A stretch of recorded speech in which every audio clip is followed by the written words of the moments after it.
Fala galera ligada no canal Quimicamente, aqui é o professor Israel e essa é a nossa primeira aula sobre ligações químicas, onde falaremos sobre a ligação iônica.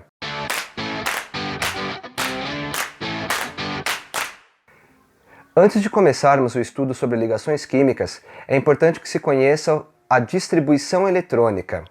Se você não lembra como fazer a distribuição eletrônica, eu estou deixando no card aqui em cima e na descrição do vídeo o link para a nossa aula sobre configuração eletrônica, que tem a ver com aquele tal de diagrama de Linus-Pauling. A palavra-chave em ligação iônica é a palavra transferência. Um dos átomos da ligação irá perder o elétron, enquanto o outro átomo concomitantemente irá receber esse elétron, formando os chamados cátions e ânions respectivamente. Como primeiro exemplo, podemos citar a molécula de cloreto de sódio, o NaCl. Errou! Ao distribuir o sódio, que tem 11 elétrons como um todo, percebemos que ele tem um elétron na última camada. Ao fazermos o mesmo com o elemento cloro e seus 17 elétrons, vemos que ele possui 17 elétrons ao todo, porém 7 estão na camada de valência. Lembre-se que, de maneira geral, os elementos buscam cumprir a chamada regra do octeto, que diz que, para ficar estável, um elemento precisa ter 8 elétrons na camada de valência. Vale frisar que essa regra possui uma série de exceções, e as mais importantes serão frisadas aqui ao longo da aula ou nas próximas aulas sobre a ligação química. No caso do sódio e do cloro, não há exceções, e eles desejam cumprir a regra do octeto. Veja que o sódio possui um elétron em sua camada de valência. Ele pode receber mais 7 e ficar com 8 elétrons na sua última camada, ou perder esse único elétron que tem na camada de valência, mas observe que a camada anterior dele já possui 8 elétrons. Por outro lado, o cloro já possui 7 elétrons em sua camada de valência. O bom senso nos diz que é muito mais provável, muito mais favorável ao sódio perder esse único elétron e que o cloro receba um elétron. O elétron perdido pelo sódio é exatamente o elétron que será ganho pelo cloro. O sódio, então, ao perder um elétron, passa a ser uma partícula de carga positiva. A esta damos o nome de cátion.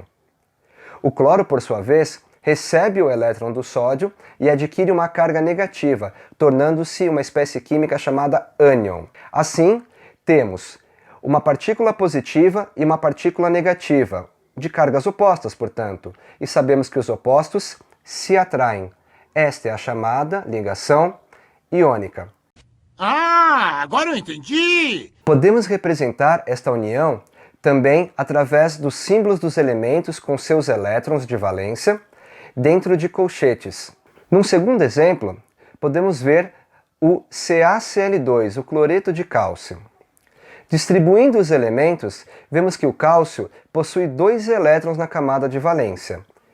Lembrando que o cálcio busca obter 8 elétrons na camada de valência e obedecer à regra do octeto, parece mais razoável que o cálcio perca esses 2 elétrons, ficando com 8 na camada anterior. O cloro, por sua vez, à semelhança do que aconteceu no NaCl, recebe um elétron. Porém, de certo modo, temos um problema, porque o cálcio tem 2 elétrons a serem doados, porém o cloro só pode receber um elétron. Como resolver esse problema? Pensando um pouco, podemos chegar à conclusão de que é necessário um segundo cloro para receber o outro elétron do cálcio.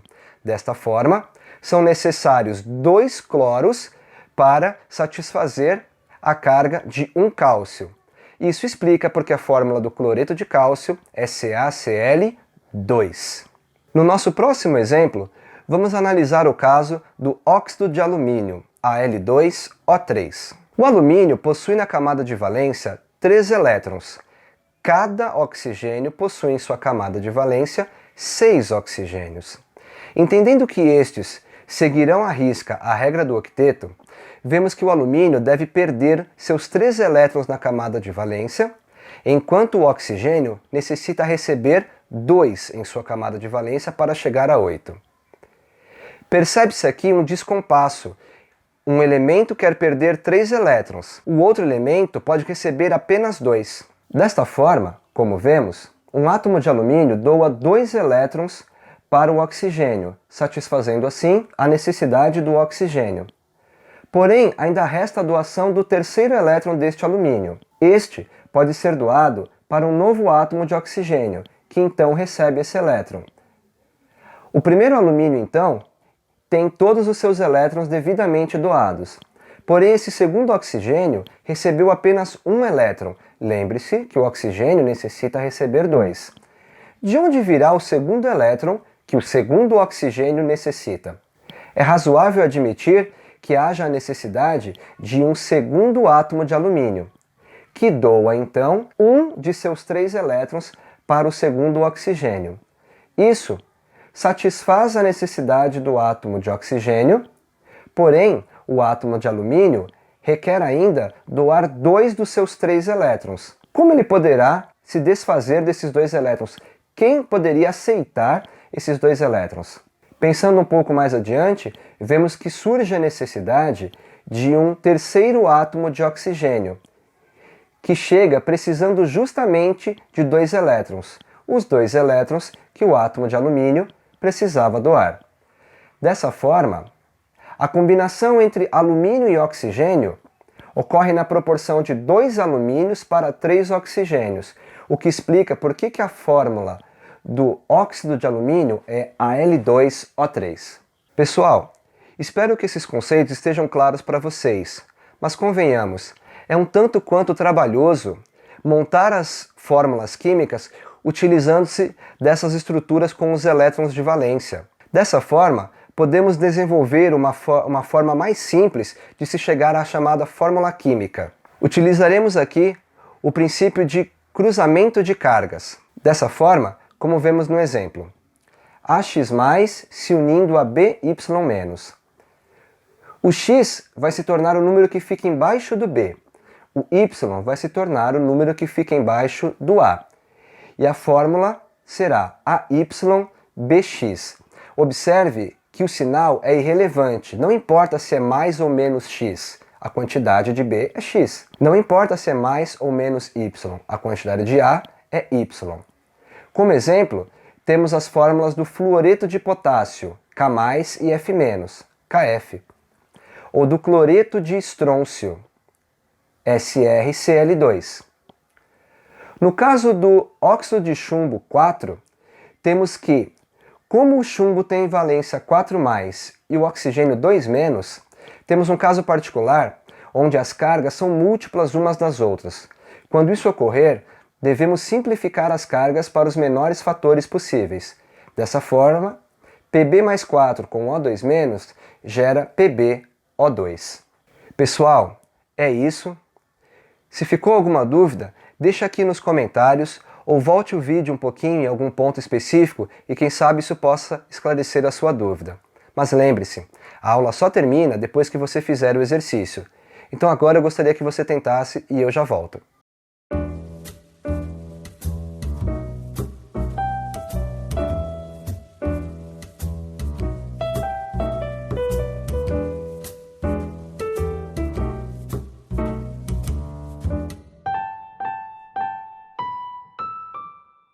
De volta, pessoal! Conseguiu fazer o exercício? Espero que sim. Novamente, se houver alguma dúvida, você pode deixar aqui nos comentários e nós vamos tentar ajudá-lo. Se esse vídeo te ajudou, se você entendeu, dá uma moralzinha aqui pra gente no canal, deixa o seu like, compartilha esse vídeo e se inscreve no canal para continuar acessando o nosso conteúdo. Muito obrigado, valeu, até a próxima aula!